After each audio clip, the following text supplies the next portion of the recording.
Welcome, everybody, to another episode of Amplify Your Business. Today, I am joined by Virginia Wornstaff. Virginia is the CEO of OSP Microcheck, which is a very, very interesting business that is doing something that I didn't even know even existed. So I'm really excited to learn more about that business, as well as Virginia's entrepreneurial journey. So Virginia, welcome to the show.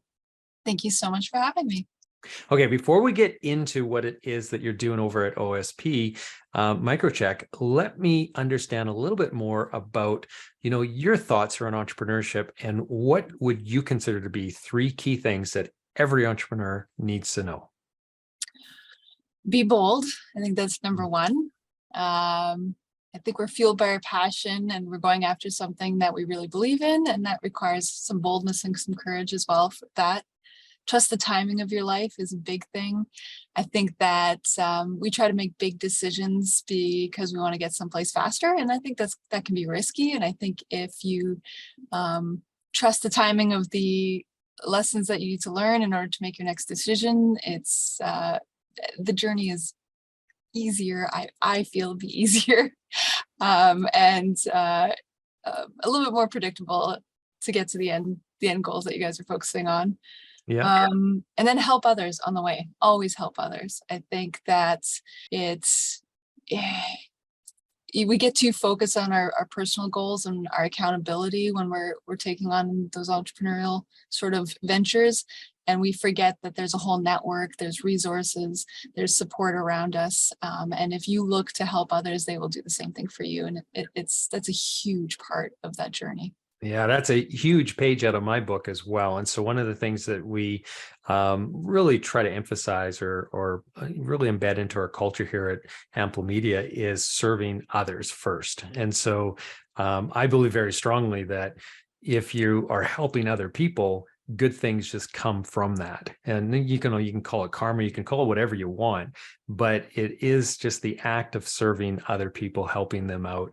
You're just going to attract, the reciprocalness of that, and it's just deeper relationships and everything. And really, business is driven off of relationships. What's the easiest way to create a good relationship? Well, be helpful of other people, I guess, right?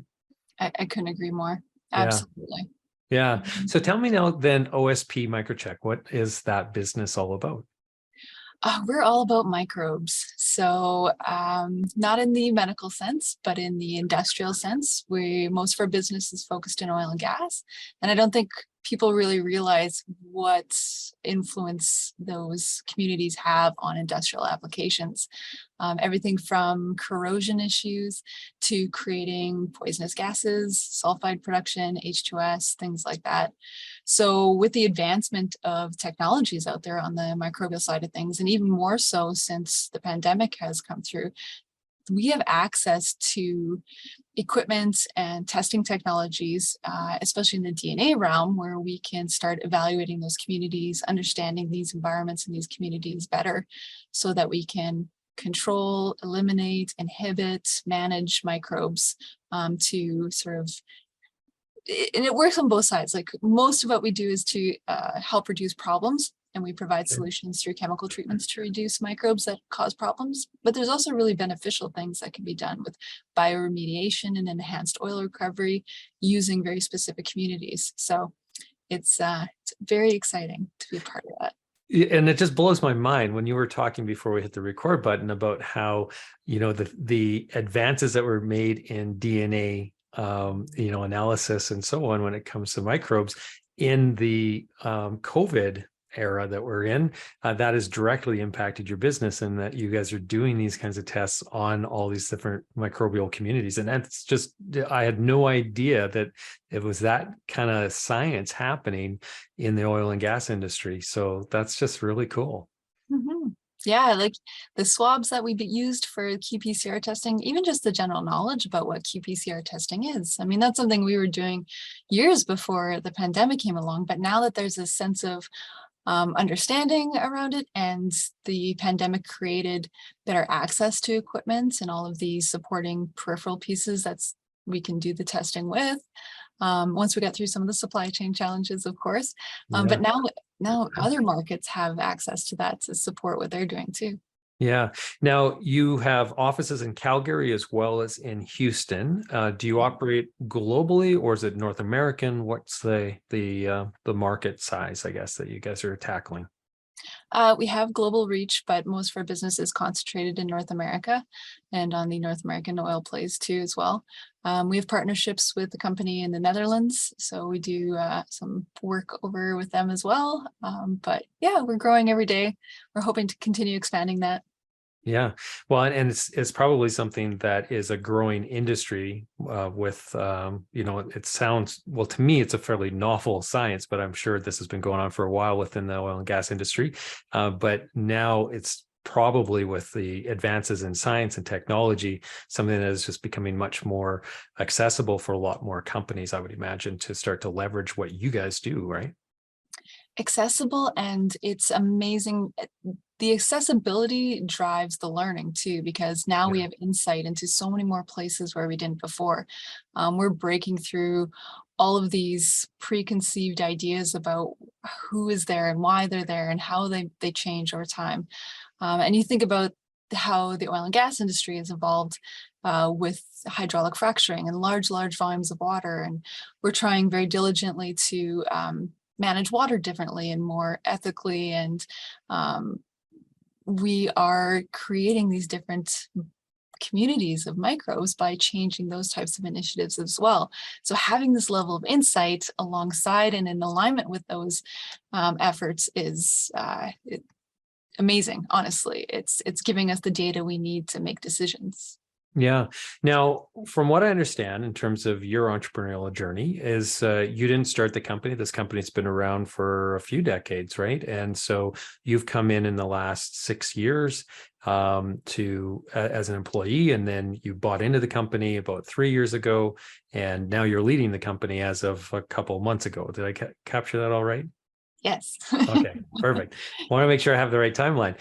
But you have a history of entrepreneurial ventures with you and your husband and that. So I would love to get a better understanding as to when you're coming into a company as an employee and pivoting then to an investor and then pivoting to the leader of it, that background that you have that's really based around some of the other entrepreneurial journeys that you've had.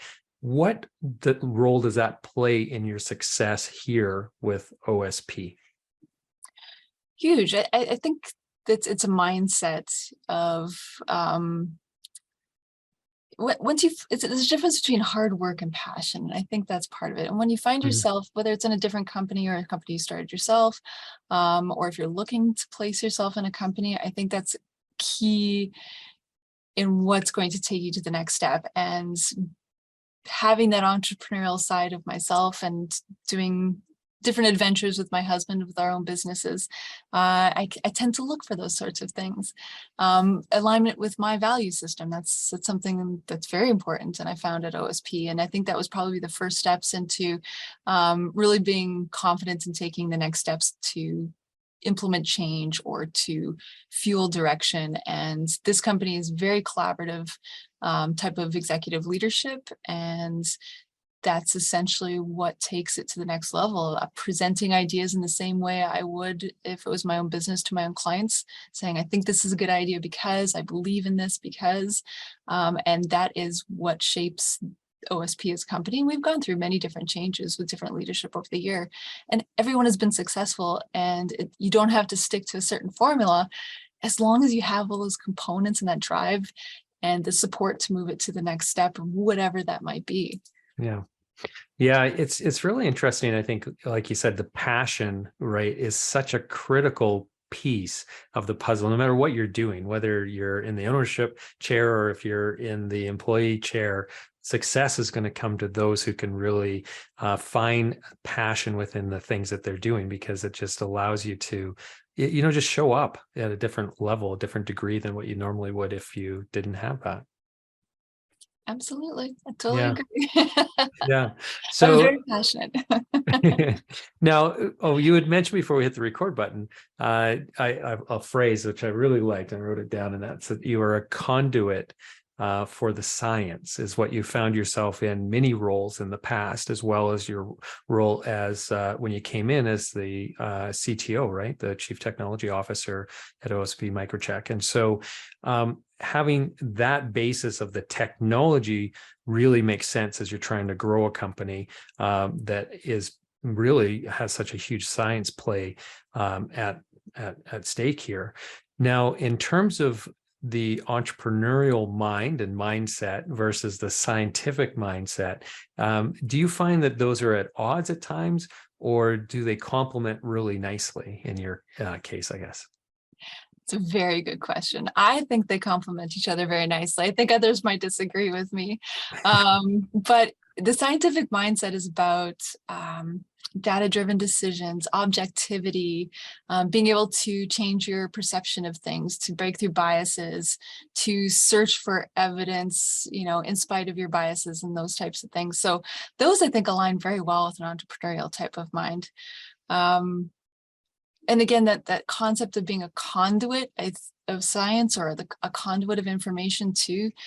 Like I work with teams of PhDs and highly academic individuals, and in associations that are highly scientific. And technically, I'm not a scientist. I don't have that educational background.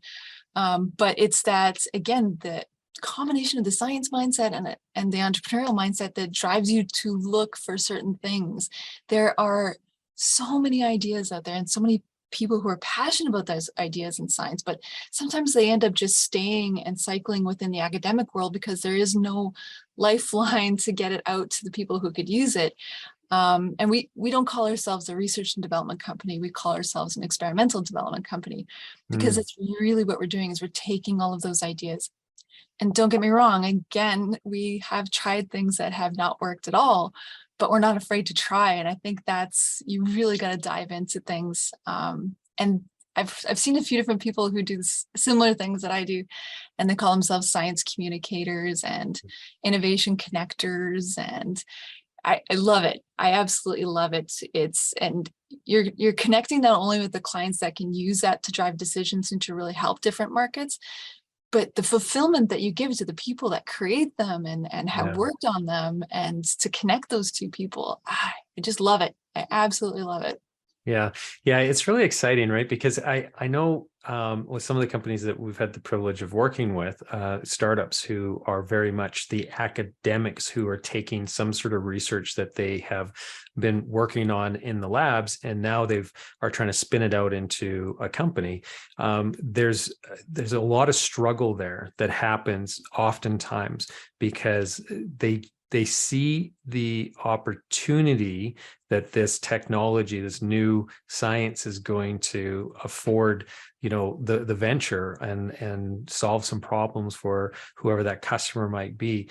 But it's really difficult sometimes for them to fully realize how to position it, how to communicate it, how to really connect the dots, so to speak, so that the marketplace then can really fully understand the power of what is there.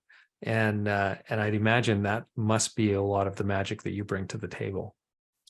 And sometimes it's like the color of something. Maybe it's just the way that somebody interacts with it. Like some of those solutions can be so simple, but again, it's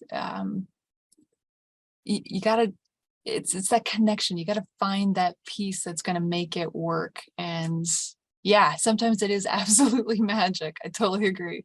It's a handbook, it's education, it can be very, very simple things, but it's a bottleneck within a lot of what we deal with, is trying to, and even stuff that we already have that we're working with, we're trying to make it accessible to too many people perhaps, or getting too specific. Like it's almost like it's science in itself for usability, I think. Yeah.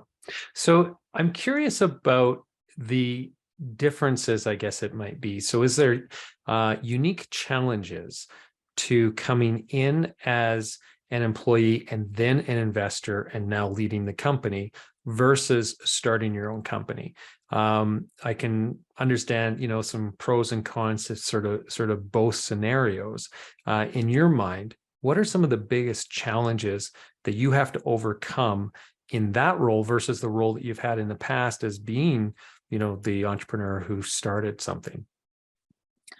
I I think there's a safety in the process that I took with this company specifically.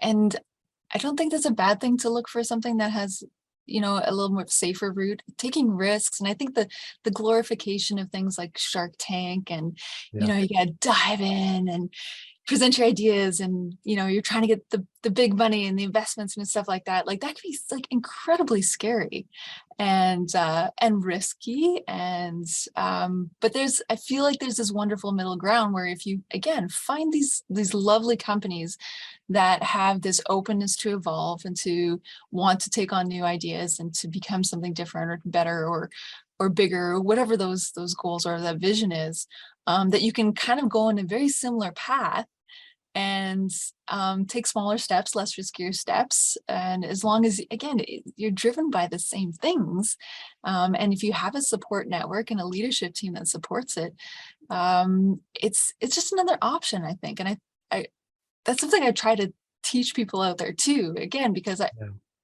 there's not just these two things.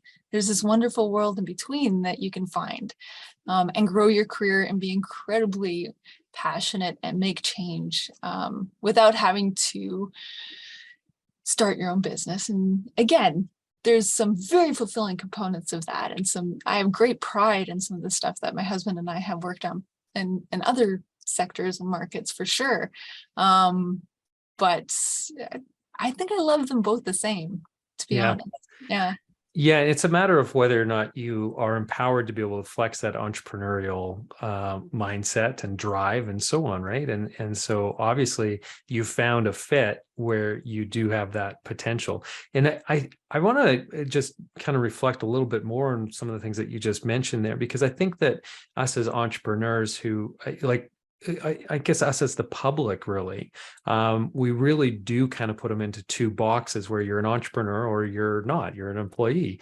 And so when we define ourselves as an entrepreneur, there's something, there's a little bit of resistance there to taking the route that you took in this most recent journey that you're on, because then you're kind of like, I don't know, giving up on you're losing your identity, because entrepreneurship becomes so much of your identity as an individual sometimes when you're the one creating businesses, when you're the founders. And so then when you step away from your business and go work for somebody else, then it's like, okay, now who am I, I suppose, right? And Absolutely. obviously you're still the same person, and you've obviously put the same energy and passion into this. And that's why now you're leading this again, right? So it doesn't change who you are, but in some ways we do feel somehow that we're maybe giving up or that we're doing something wrong if we're stepping away from being the founder.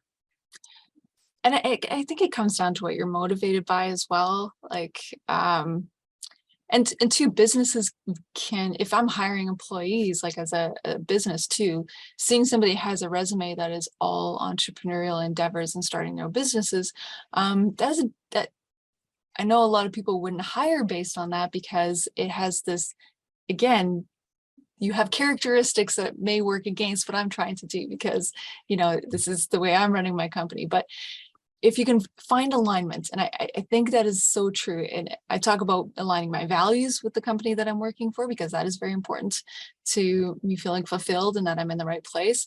But you can align vision, you can align, your objectives as a company. And I find that a very freeing thing. I have a wonderful team, and I know that we are all focusing on the exact same goals. And maybe that's a part of just, being a good leader and creating a vision that everybody buys into and agrees with. But I know that their decisions are going to be the right ones. Yeah. Right. And that their independent nature and their entrepreneurial endeavors within my company are still aligned with who we are and what we want to be. And I mean, it makes my job a heck of a lot easier as a leader, and we move forward a lot faster by allowing people to take on those things within their roles. Yeah. And when we're as small as we are and are trying to be as leading edge and technically driven as we are as well, having that mindset is incredibly beneficial and supportive of our success. So again, I think there are options. There's these different places where you can exist in that range, that can still fulfill all those things. Yeah, yeah, completely. So I'm curious because you said that the business has been around for about 30 years. And there's been a big shift in over those 30 years in the things that they were doing or the way that they were approaching the business. And Mhm. one of those most recently was about 3 years ago, I think you said. And so walk me through that a little bit in terms of, I guess, what is easier at this stage of the company's journey, so 30 years in, to be able to allow you the opportunity to really evolve that business and change the business and react to the marketplace. What's unique that's going on over at OSP? Because in a lot of other companies, a 30-year company is very mature, and oftentimes resistance to change is a huge issue within those companies. But it doesn't seem like that's the case with OSP. You said, I think, that you're reinventing yourself, or it has gone through that a few times. So share with me a little bit of some insight there as to what makes this organization that you're leading right now so nimble in that regard, so flexible. Absolutely. And again, this is credited to all the people that have driven the success of this company up until the point that I've come into it, but I'm trying to maintain that mindset as well. And it's really one of flexibility doesn't capture it, but there's this ability to accommodate change in a way, and you have to structure your business, or you have to structure your teams to be able to accommodate change on a regular basis as well. And it's not meant to be haphazard or like we're just, oh, something shiny and going after it. It's allowing yourself to follow success. So when opportunities come to us, and we do follow the success of the individuals that we hire, we've moved into new markets because we've hired an individual that has a great depth of knowledge and expertise in it. And we're like, great, we have support now. We have a network, we have, knowledge, we have expertise, and that opens up success for us. And so in order to do that, again, it's a culture that surrounds that. And it's also how you structure the people within it as well. We have switches that we can turn on and off. And in a lot of ways, it's the same way that we sort of, weathered through the pandemic as well, is that you need to understand and have a priority in what drives you in the heart of you and what keeps you going, so that I can switch this off, I can switch this off, I can turn this one on, and then we can sort of maneuver and move forward in that way. It has to do with core group of people. It has to do with being able to manage contracts and, utilizing the support network. It has to do with partnerships with an industry that we support each other. We're not a contract driven company either. A lot of our partners are simply handshakes. I'm going to give you a call, you give me a call, and we support each other in that way too. So it's this overall flexible nature of who we are that tends to allow us to evolve, change, survive, take on new endeavors. And then again, at the core of that, the ownership team is like phenomenal. Like they love hearing about great news stories and innovation and things that we're trying. And they're very, very supportive of those things as well. I think if they were too stuck in their ways and had a single vision, but it's very, they love hearing how we are changing, adapting, moving forward as well. So it gives the freedom to do that within the company and the culture. Yeah. Oh, that's great. It sounds like just you guys have an incredible culture there. I really, really appreciate that, because good cultures create great companies, I think. And so it's really cool. I am curious because, you've had a bunch of different entrepreneurial journeys along the way, and so your experiences are quite vast. If you could bring along on this particular part of your journey right now, some entrepreneur, another entrepreneur, whether it's a famous personality, somebody you know, who would that be and why would you want them to be on this journey with you? Oh, my first instinct is always members of my family. Yeah. Yeah, maybe it's because we're all in the same mindset. We have a lot of fun together. I think that's partly too. I think being an entrepreneur, you put so much of your life and so much of your time into those companies and those endeavors, and it can get hard to balance things and to make time for the other side of life. And we always talk about work-life balance. I tend to like to tip the scales to the things that bring me the most value. And I love bringing my friends and my family into that and to be a part of that, because then everybody's enjoying it at the same time. And I'm not having to, balance or cut things or to change things or be worried, I guess, more about being worried about time management. So having somebody next to me that I enjoy spending my time with, which is part of the reason why my husband and I have done so many adventurous things together as well, because we could spend time to each other and do exactly what we love. So yeah, I would definitely take my family with me. Plus they're all entrepreneurial in mindsets as well, and skilled and, business sense and everything else too. So it would be fun. Very cool. I think I would like to have your family with me on my journey, actually, by the sounds of things. So now kind of in the same vein in terms of just really leaning into that experience that you've had, all the vast knowledge that you've acquired over the years, doing the different things that you've been doing. If you could write your younger self a letter and send that letter back to, Virginia of whatever date that's going to be, tell me who you're sending it back to. So what era of Virginia's journey, I guess, are we sending this letter back to? And what would be in that letter? Ooh, it has to be back to my 20s. I think that's when I worked the hardest. And I think it was like at 4 days off a month. My husband planned my wedding for me. I showed up in a dress. I didn't even go to the wedding venue. I was just like so committed and I was so excited about what I was doing. But I wouldn't change any of it. And time traveler's rules, you can't change anything. That's right. That. Yeah. Yeah. But to trust it, just to trust it. Again, I think it comes down to not trying to do things too fast. And I would not be here if I hadn't learned so many lessons. I wouldn't have the ability to make the decisions with the perspective that I have if I didn't learn every single one of those lessons. Yep. Had to do it. Maybe I tell myself not to change my hair color so much, but other than that, just keep going. Yeah. Fantastic. Well, thank you so much for sharing your story, your journey, some of the insights that you picked up along the way with us today, Virginia. I really appreciate it. Oh, I really appreciate talking to you. Thank you so much. So if somebody were to try to connect with you or learn more about OSP Microcheck, what's the best way to do that? By all means, reach out to me on LinkedIn. I'm not sure if you guys share much data on this, but please reach out to me if there's anything shared there. And our website is ospmicrocheck.com. And we have fun microbial stuff all over that you can learn about if you want to go into that site. Yeah, it's a fun site, actually, really well designed. So kudos to whoever was on your web team there. So great job.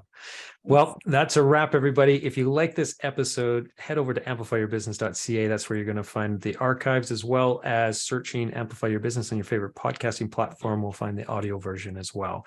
Until next time, everybody have a prosperous day.